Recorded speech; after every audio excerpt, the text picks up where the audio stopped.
transvestites. They're transitioning from one thing to another. We're transhumanizing. They're transitioning the human race to another species. Okay, and it won't be long. It'll be in the 2020s, Doc. If you survive to 2030 without any of these genetic therapies injected into you, these biological operating systems, if you can survive to the 2030s and not become a human antenna, it's not just going to be one thing. It's going to be multiple things that they're going to try to get into our bodies. Right. If you can survive to the 2030s as a pure human being, you're going to be in a small minority of resistors. Of course, they'll call you terrorists, insurrectionists, enemies, infidels, but you will be the remaining purebloods. You'll be the remaining human purebloods on the planet. Satan is eliminating God's creation. That's why the time until Jesus Christ comes back, I believe it's very short. Nothing like this has ever happened, Doc. Nothing. It's never happened like this on this scale. We don't know what kind of technology that they had before the Great Flood. But the Bible says that Noah was pure in his generation. Yes. Does that mean he and his family were the last purebloods left on the planet? Yeah, that's what the Bible says. So. But the Nephilim were here. And the Nephilim are still here. And they're busy.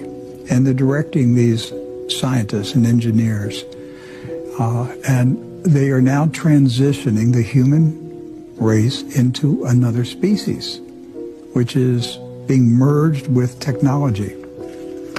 Synthetic biology. Study that. Just go online and study synthetic biology. It will shock you to find out what advances in synthetic biology they've already made. One of the other interesting aspects of this particular article, though, is how 6G is going to operate in a whole new environment. It's not going to be operating like 5G is now, basically radio waves and wires. It's going to operate in light. It's going to be transmitted through light. Lucifer, he's the angel of light, and so, and we're talking 6G.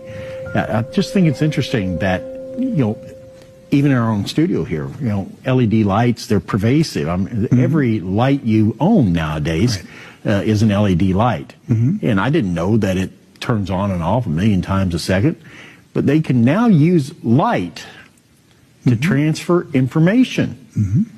And so that's one of the words that we've come across at these tech conferences is the word ubiquitous.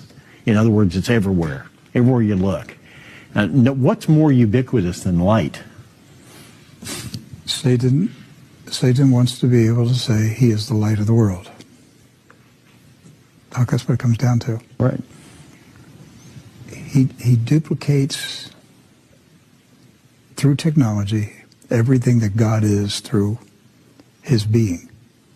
And Satan wants to be able to say that Satan, is the light of the world. Yes. And that's where he's moving. So we'll watch this advancement in technology. Look, God could set it back. He could mess up their technology, mess up their plans. We don't know. But if we continue on the path that we're on, there's not going to be a lot of pure blood humans left on the planet in the 2030s.